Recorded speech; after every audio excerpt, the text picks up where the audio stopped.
Bapak Ibu yang terkasih dalam Tuhan kita Yesus Kristus, pada kesempatan kali ini kita akan membahas tentang pembuktian bahwa Martin Luther adalah seorang antikris.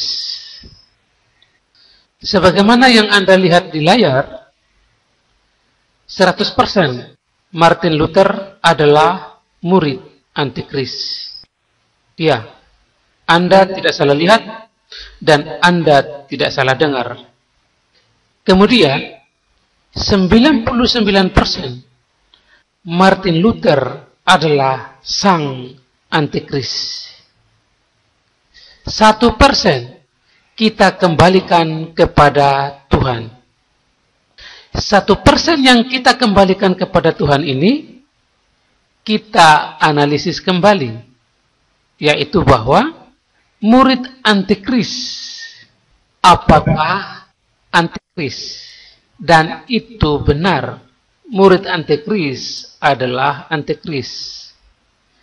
Lalu apakah 1% itu kita kembalikan kepada yang 99% itu sehingga menjadi 100% Martin Luther adalah sang antikris?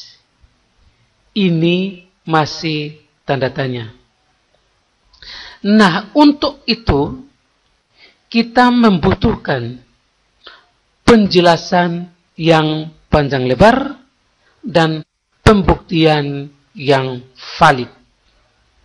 Mengingat pembahasan kali ini agak berat, maka saya akan menjelaskannya secara perlahan agar pemahaman Bapak Ibu tertuntun dengan baik. Pada video sebelumnya, saya telah mempresentasikan tentang iman, yaitu bahwa iman adalah perbuatan dan perbuatan adalah iman. Iman disebut perbuatan karena iman adalah percaya. Percaya adalah sikap hati.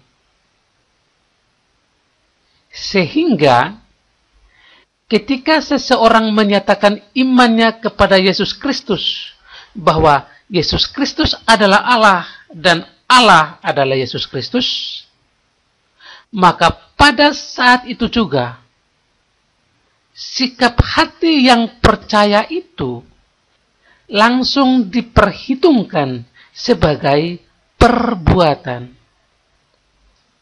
Maka dengan demikian sangatlah benar bahwa iman adalah perbuatan. Demikian sebaliknya, perbuatan ini disebut iman karena perbuatan itu merupakan Allah itu sendiri. Contoh, misalkan kasih. Nah, kasih itu merupakan bagian daripada perbuatan. Karena Allah adalah kasih, maka kasih adalah Allah. Oleh karena kasih adalah perbuatan, maka benarlah bahwa perbuatan adalah Allah. Oleh karena Allah adalah iman, maka dengan demikian perbuatan adalah iman. Begitu. Saya ulangi. Kasih itu adalah Allah. Sementara Allah itu adalah iman kita. Karena Allah adalah Yesus Kristus, maka Yesus Kristus adalah iman. Ingat, kasih itu adalah Allah. Oleh karena Allah adalah Yesus Kristus, maka kasih adalah Yesus Kristus. Oleh karena kasih adalah Yesus Kristus, sementara Yesus Kristus adalah iman, maka kasih adalah iman. Karena kasih adalah perbuatan, maka perbuatan adalah iman. Begitu. Untuk hal ini dapat kita buktikan lebih lanjut. Di hadapan kita, Allah merupakan sumber dari segala sumber. Itu berarti segala sesuatu berasal dari Dia. Itu berarti segala sesuatu ada di dalam Dia. Allah ini adalah Allah. Oleh karena Allah adalah Allah, maka Allah membenci yang bukan Allah. Mengapa Allah membenci yang bukan Allah? Karena yang bukan Allah ini tidak ada. Sementara Allah yang adalah Allah ini adalah Allah yang ada. Oleh karena Allah adalah Allah yang ada, maka sifatnya adalah menciptakan, menghasilkan, menumbuhkan, membangun, menyelenggarakan, mengadakan, memelihara, merawat, memperbaiki, menyelamatkan, mempersatukan, mengasihi, dan sebagainya. Itu sifat-sifat Allah yang ada. Sementara yang bukan Allah yang tidak ada ini, Dia itu adalah mengganggu atau pengganggu dari yang ada. Jika yang ada ini menciptakan, sedangkan yang tidak ada ini tidak berbuat apa-apa. Jika yang ada itu membangun, maka yang tidak ada itu meruntuhkan. Jika yang ada itu merawat, maka yang tidak ada itu boro-boro. Tidak ada yang dapat dirawat. Akhirnya dia datang mengganggu yang ada. Begitu. Jika yang ada itu mengasihi, maka yang tidak ada ini membenci. Jika yang ada ini mempersatukan, maka yang tidak ada ini memecah belah. Jika yang ada itu selalu mengucapkan kata-kata yang membangun, yang baik, maka yang tidak ini selalu mengucapkan kata-kata yang sia-sia. Melakukan hal-hal yang sia-sia. Jadi, kalau orang mengucapkan kata-kata sia-sia, sebenarnya kata-kata sia-sia itu berada di bagian yang tidak ada.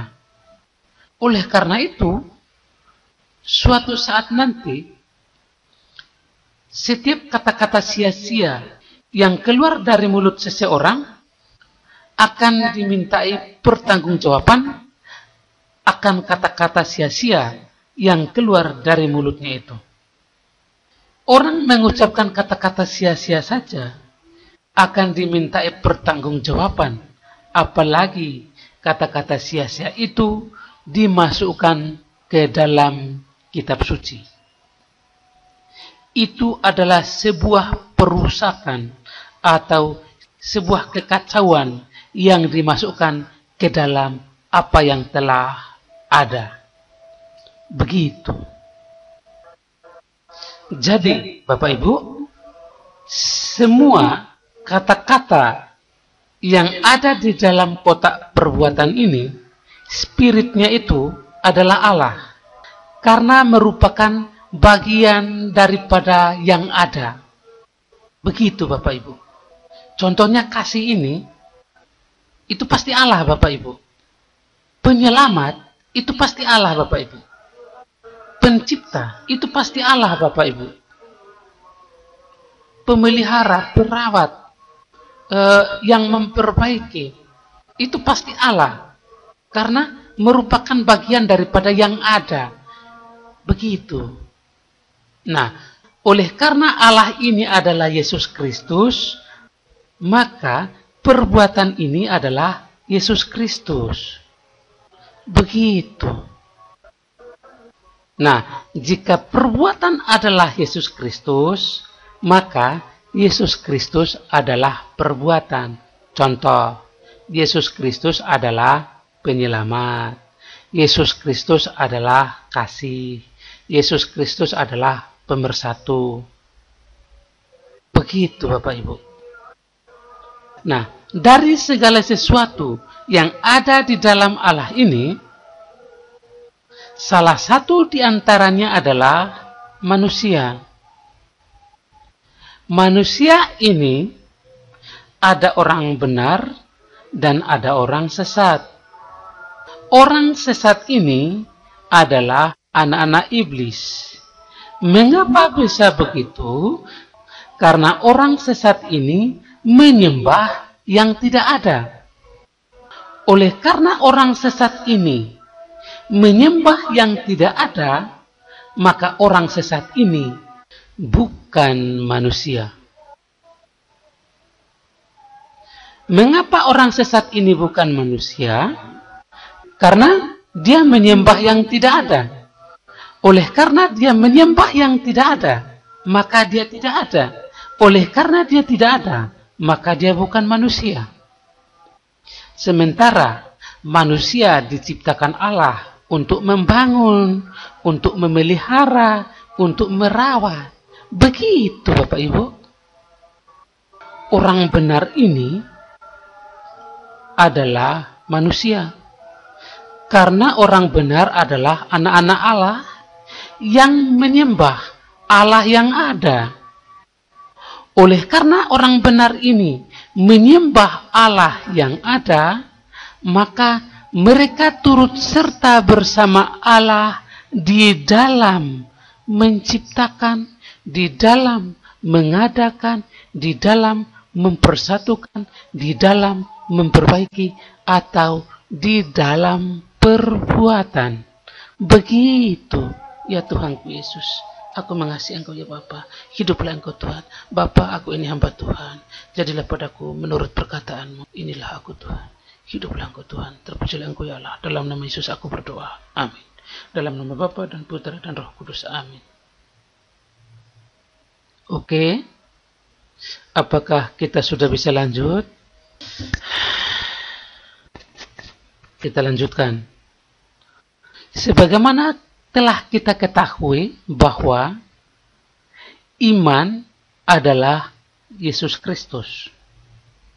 Oleh karena iman adalah Yesus Kristus, maka pada saat kita menyatakan percaya atau beriman, maka pada saat itu juga kita tinggal di dalam Yesus Kristus.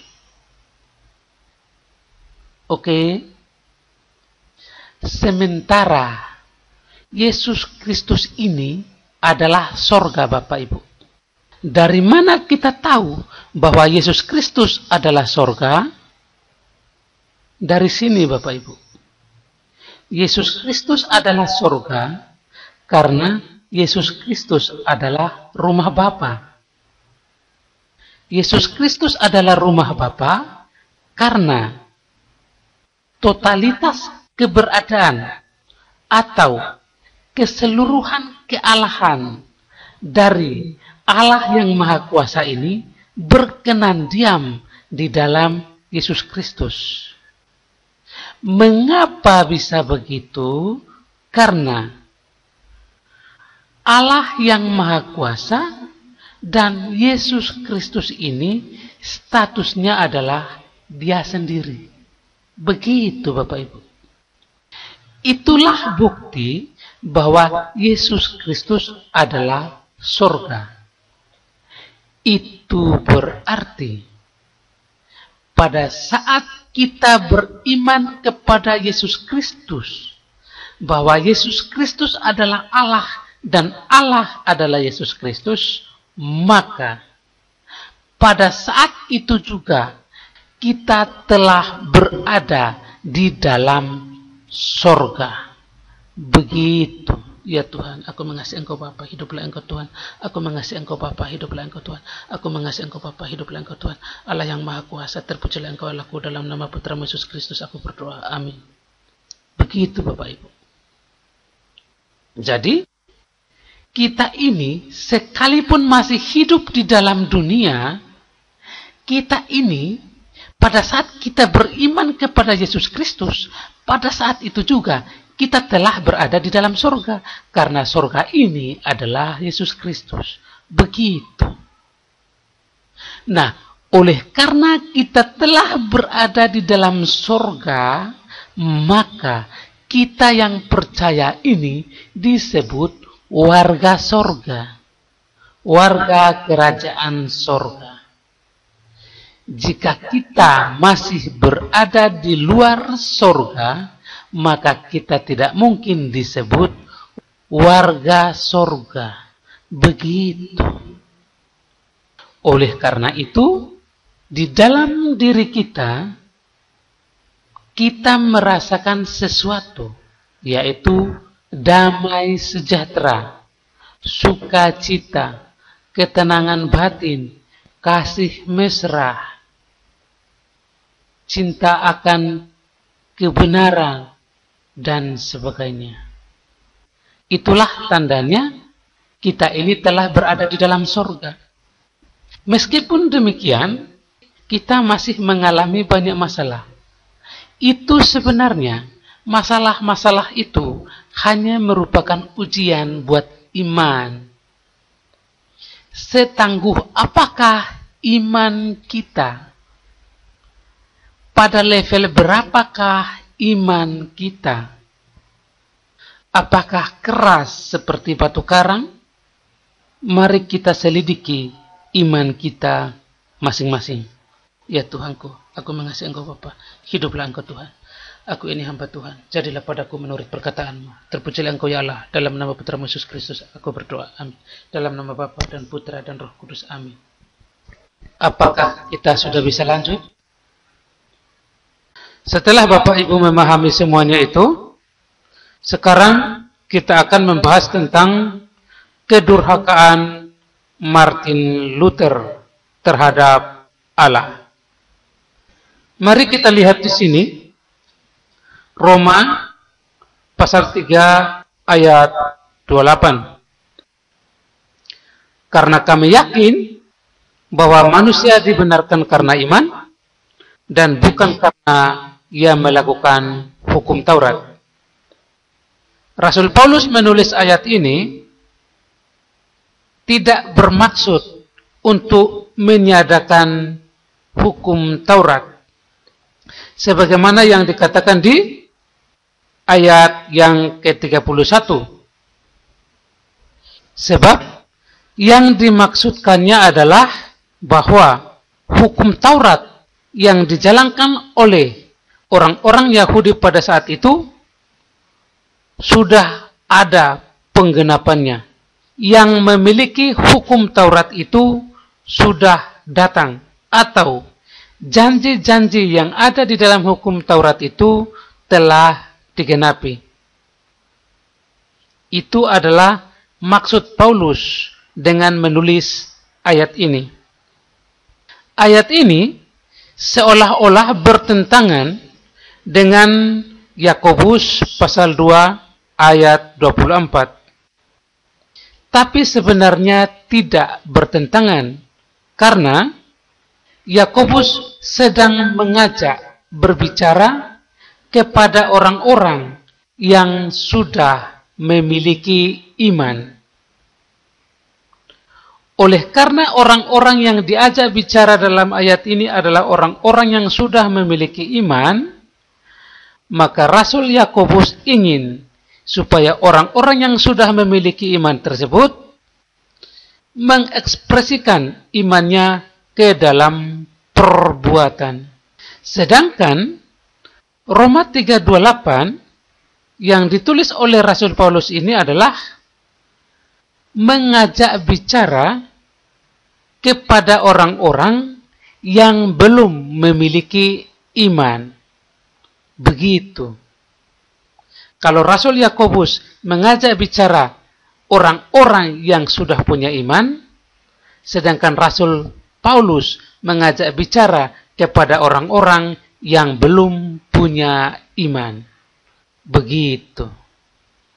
Jadi, istilah iman yang ada di dalam Roma 3:28 ini adalah perbuatan.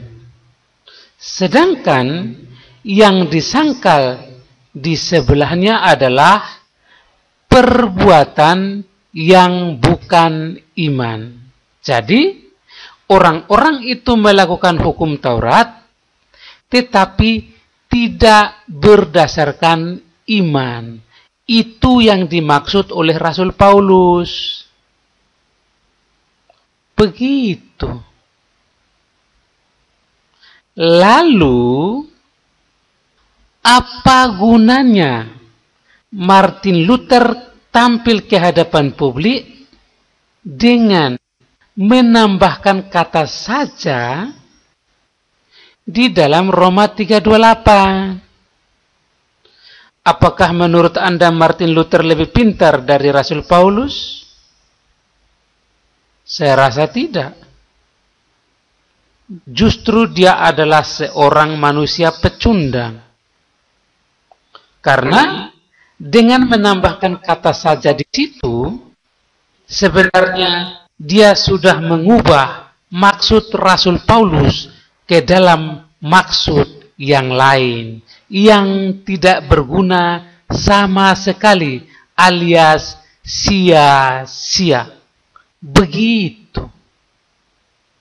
Sebab ketika kata saja dimasukkan di dalam ayat itu, akan menghasilkan makna yang lain, seolah-olah Rasul Paulus meniadakan hukum Taurat. Begitu logikanya, padahal bukan itu maksud Rasul Paulus. Begitu, bro.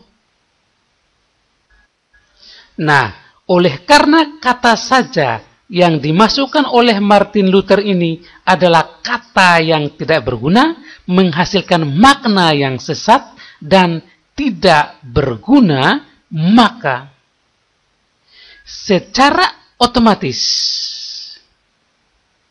dia masuk zona merah yang ada di sini, yaitu kesia-siaan, merusak.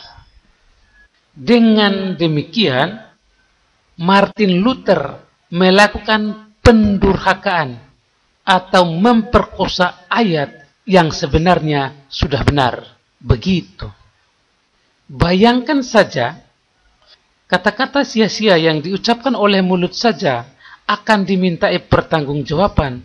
Apalagi kata-kata sia-sia itu dimasukkan ke dalam kitab suci yang menghasilkan makna yang berbeda dari yang dimaksudkan oleh kitab suci. Begitu.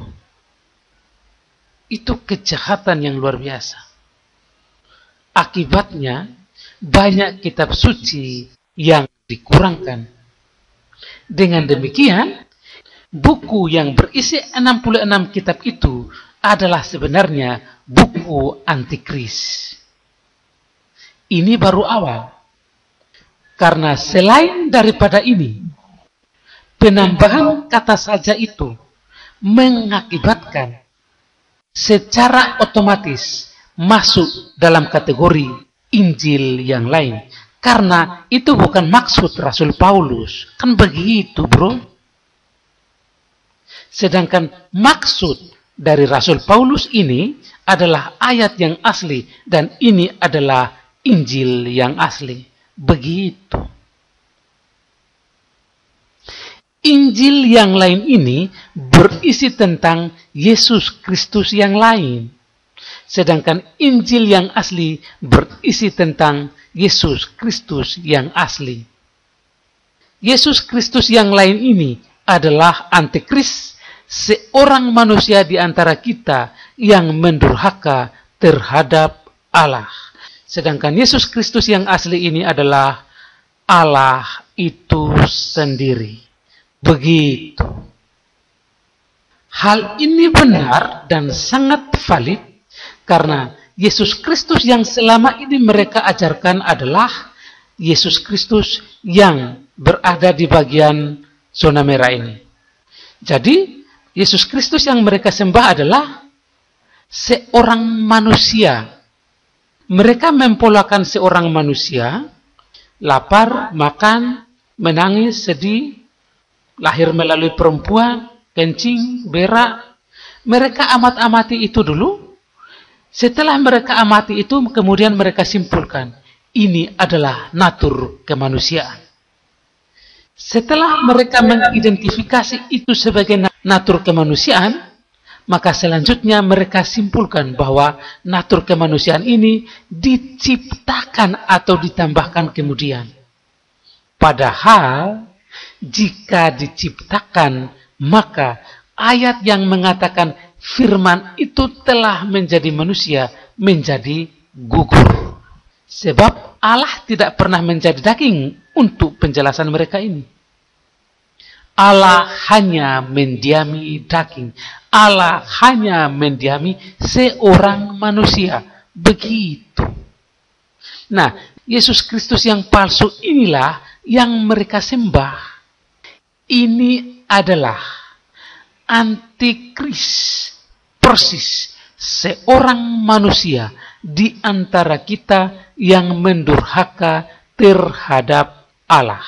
Sedangkan Yesus Kristus yang asli yang dimaksudkan oleh Rasul Paulus adalah Yesus Kristus yang ini, yaitu Dia sendiri. Yesus Kristus adalah Allah dan Allah adalah Yesus Kristus. Begitu. Ya Tuhanku, aku mengasihi Engkau Bapa. Aku mengasihi Engkau Bapa. Aku mengasihi Engkau Bapa. Hiduplah Engkau Tuhan. Aku mengasihi Engkau Bapa. Hiduplah Engkau Tuhan. Bapa, terima kasih Bapa. Hiduplah Engkau Tuhan. Terpujilah Engkau ya Allah, dalam nama Yesus Kristus aku berdoa. Amin. Begitu, bro. Untuk bisa sampai pada tahap ini, Bapak Ibu, dibutuhkan analisis yang sangat panjang. Tetapi semuanya saya sudah sediakan di dalam video-video saya. Yesus Kristus yang asli ini, cara yang kita gunakan untuk mengidentifikasinya adalah dimulai dari atas. Kenapa? Karena dia berasal dari atas. Begitu. Karena dia berasal dari atas, maka yang harus diidentifikasi pertama adalah Allah menjadi manusia. Setelah menjadi manusia, maka kita kenal dia sebagai manusia.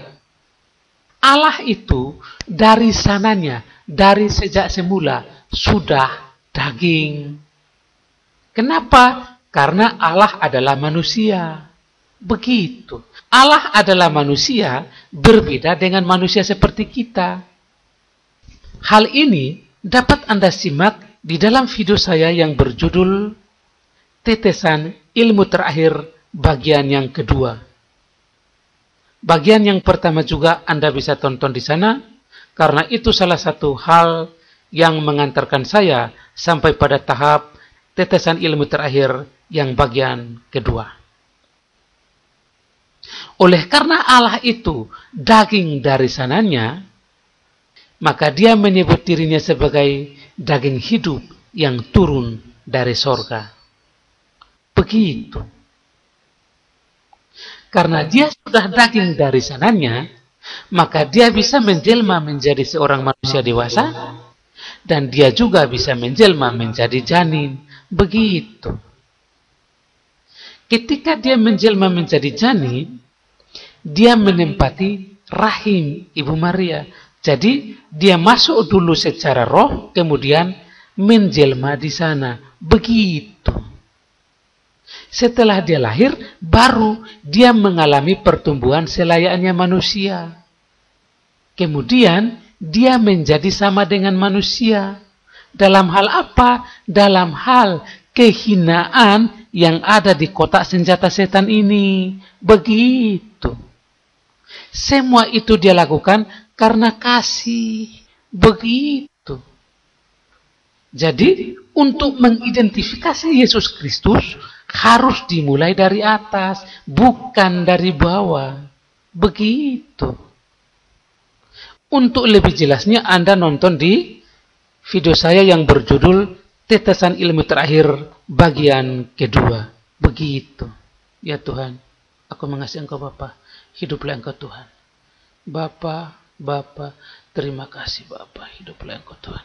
Hiduplah Engkau Tuhan. Hiduplah Engkau Tuhan. Hiduplah Engkau Tuhan. Aku mengasihi Engkau Bapa. Hiduplah Engkau Tuhan. Terpujilah Engkau ya Allah. Dalam nama Yesus aku berdoa. Amin.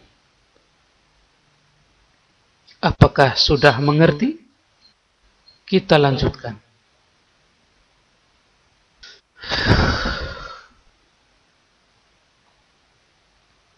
Tadi saya sudah jelaskan bahwa kita yang percaya ini sudah ada di dalam sorga, ya kan? Itu berarti kerajaan Allah itu, kerajaan sorga itu sudah datang di dalam dunia. Coba kita pikirkan sekali lagi. Kita ini masih hidup di dalam dunia, tapi ternyata kita sudah berada di dalam sorga.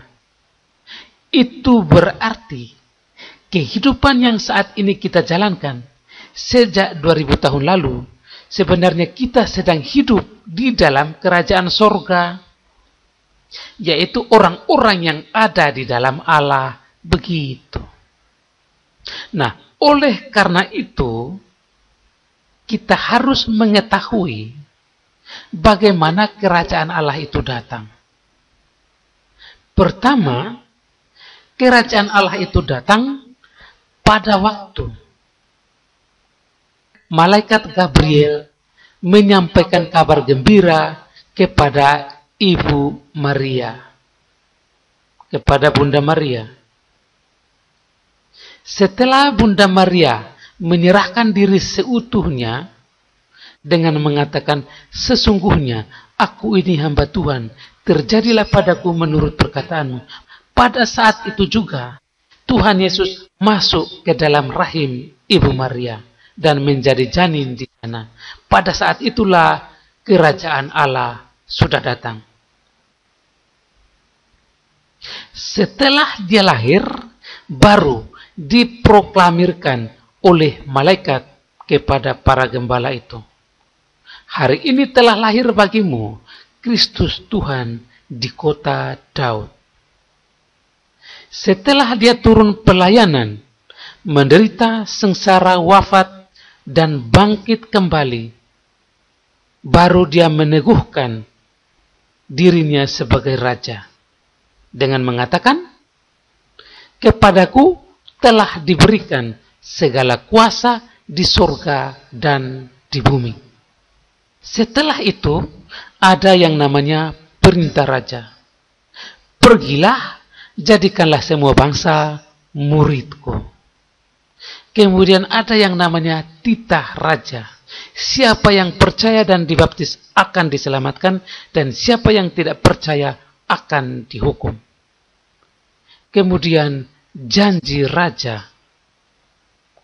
Dia berjanji bahwa dia akan menyertai umatnya senantiasa sampai kepada akhir zaman dan menjanjikan tempat tinggal di rumah Bapa. Begitu. Jadi kerajaan Allah itu sudah datang dan selama ini kita hidup di dalam kerajaan Allah. Begitu. Itu berarti saudara, ada raja dan ada umat. Orang-orang yang dimuridkan atau diperintahkan ini adalah umatnya. Dan semua orang yang percaya kepada pemberitaan mereka pun adalah umat. Nah, umat ini adalah jemaat Allah. Jemaat Allah ini adalah gereja. Gereja ini adalah ladang Tuhan. Ladang Tuhan ini adalah kebenaran. Mengapa ladang Tuhan disebut kebenaran? Karena ladang Tuhan adalah gereja, gereja adalah tubuh Kristus, dan tubuh Kristus adalah kebenaran. Selain itu, mengapa ladang Tuhan disebut kebenaran? Karena ladang Tuhan tidak pernah sesat atau tidak pernah salah. Karena ladang Tuhan itu tidak mungkin mengkhianati Tuhan. Ladang Tuhan itu tidak mungkin mendurhaka terhadap Allah. Misalkan Anda punya ladang. Tidak mungkin ladang Anda itu mendurhaka terhadap Anda. Tidak mungkin ladang Anda itu menyangkal Anda. Ladang Anda itu justru setia kepada Anda. Kan begitu. Jadi, kalau ada sesuatu yang tidak beres di dalam ladang Tuhan ini, ladang Tuhan ini tidak akan pernah dimintai pertanggungjawaban. Nah, yang dimintai pertanggungjawaban adalah para penggarapnya. Begitu. Jadi, kalau kita menuduh ladang Tuhan itu sesat, itu sebenarnya kata sesat yang kita lontarkan itu akan kembali menghantam diri kita sendiri. Apakah Martin Luther melakukannya? Begitu, saudara.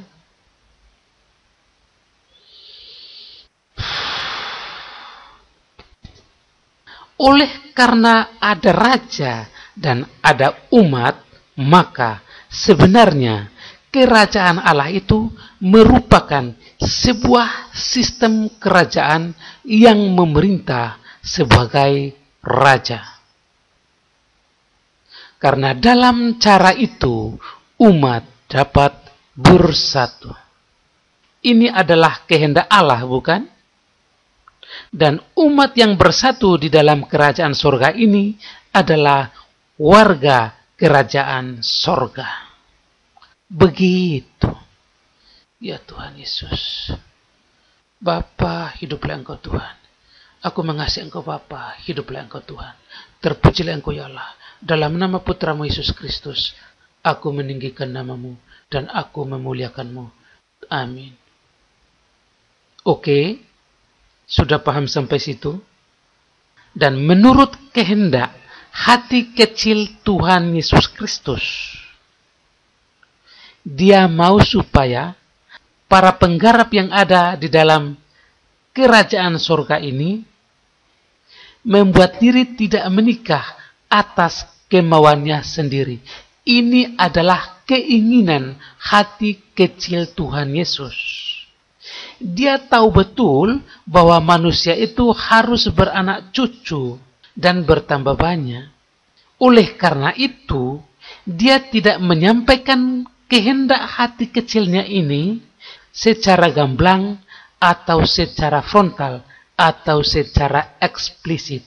Tetapi dia menyembunyikan kehendak hatinya itu di dalam satu ayat yang berbunyi, ada orang yang membuat dirinya tidak menikah atas kemauannya sendiri oleh karena kerajaan sorga. Sebab penggarap-penggarap yang membuat diri tidak menikah ini menjadi fokus pada perkara Tuhan, yaitu melayani Allah dan melayani umatnya di dalam sistem kerajaan Allah ini. Begitu. Nah, sayangnya jauh sebelum Martin Luther protes, sistem pemerintahan gereja yang memerintah sebagai raja ini dan penggarap yang membuat diri tidak menikah ini telah diikat di bumi. Oleh karena telah diikat di bumi, maka secara otomatis telah diikat di sorga. Sehingga sistem pemerintahan gereja yang memerintah sebagai raja ini adalah gereja yang sah di hadapan Tuhan. Begitu ya Tuhan. Bapa, terima kasih Bapa. Tuhan, aku mohon ampun atas segala dosaku bila aku salah. Tetapi ya Bapa, semuanya telah lewat dan begitulah kenyataannya. Tuhan, aku mengasihi Engkau Bapa. Aku mengasihi Engkau Bapa. Aku ini hamba Tuhan. Jadilah padaku menurut perkataan-Mu. Saudara, mungkin sampai di sini soal gereja yang memerintah sebagai raja ini sah atau tidak. Mungkin Anda punya 1-2 pendapat. Tetapi ini data yang valid, bro. Untuk penjelasan berikutnya ini mungkin membantu Anda untuk mengerti. Begini, saudara. Kedurhakaan terbesar yang dilakukan oleh Martin Luther adalah dia mencuri jemaat Allah yang sudah berada di dalam kerajaan sorga ini, dicuri keluar atau dirampok keluar. Dia cabut dari kerajaan sorga, kemudian ditanam di lahan garapannya sendiri. Setelah dia tanam di ladang garapannya sendiri, dia cekoki dengan doktrin-doktrin yang sesat. Seperti sola-sola yang kalian baca itu. Sola fide itu sesat. Karena salah menafsir maksud dari Rasul Paulus. Sola scriptura itu sesat juga. Karena skriptura yang mereka maksudkan adalah 66 buku itu. Padahal 66 buku itu adalah bukunya antikris. Begitu. Dan Yesus Kristus yang mereka maksudkan juga adalah Yesus Kristus yang lain. Bukan Yesus Kristus yang asli. Begitu. Jadi dia mencuri jemaat Allah yang seharusnya sudah berada di dalam kerajaan Allah. Kemudian dia curi keluar. Kemudian dia campakkan begitu saja. Ini adalah kejahatan luar biasa yang dilakukan oleh Martin Luther. Kemudian dia ambil uangnya jemaat Allah itu. Dia pakai foya-foya. Dia pakai menikah. Padahal dia itu sudah bersumpah di hadapan Allah. Di dalam kerajaan surga. Dia sudah bersumpah untuk tidak menikah. Tetapi dia keluar dari kerajaan surga dengan membawa banyak jemaat Allah. Kemudian dia menikah di luar kerajaan surga. Habis dia menikmati uangnya jemaat Allah itu, yang dia curi dari kerajaan Allah itu, dia cekoki dengan doktrin-doktrin yang gak jelas. Sola-sola itu sesat semua, bro. Ini bahaya besar ini. Mencuri jemaat Allah yang seharusnya sudah ada di dalam kerajaan surga itu. Aduh Tuhan ampun. Itu menurut Anda Tuhan akan bilang apa itu, bro? Itu Tuhan sakit hati, bro. Itu menyakiti hati Tuhan itu. Makanya saya berani berkata bahwa gereja yang memerintah sebagai raja ini adalah gereja yang sah. Begitu loh. Saya membuat analisis ini sampai gemetar, Bapak Ibu. Saya takut banget. Yang saya bayangin itu, bagaimana Tuhan murkanya, bagaimana Tuhan marahnya. Aduh Tuhan ampun. Ya, sampai di sini saudara, kita coba lihat kembali ini. Apakah 1% ini sudah bisa ditambahkan kepada 99% ini?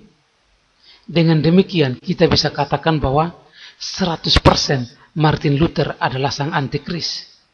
Apakah sudah bisa? Setelah Anda mendengar penjelasan tadi, coba Anda renungi masing-masing yang mendengarkan saya pada saat ini. Saya speechless. Tuhan, aku mengasihi Engkau Bapa. Aku mengasihi Engkau Bapa. Aku mengasihi Engkau Bapa. Bapa, aku mohon ampun atas segala dosaku. Lindungilah aku dari yang jahat. Bapa, aku telah mengasihi Engkau Tuhan. Bapa, terima kasih. Bapa, inilah aku Bapa. Inilah aku Bapa. Inilah aku Bapa. Aku ini hamba Tuhan. Jadilah padaku menurut perkataan. Kemuliaan kepada Bapa dan Putra dan Roh Kudus, seperti ada pada permulaan, sekarang, selalu, dan sepanjang segala abad. Amin. Dalam nama Bapa dan Putra dan Roh Kudus. Amin.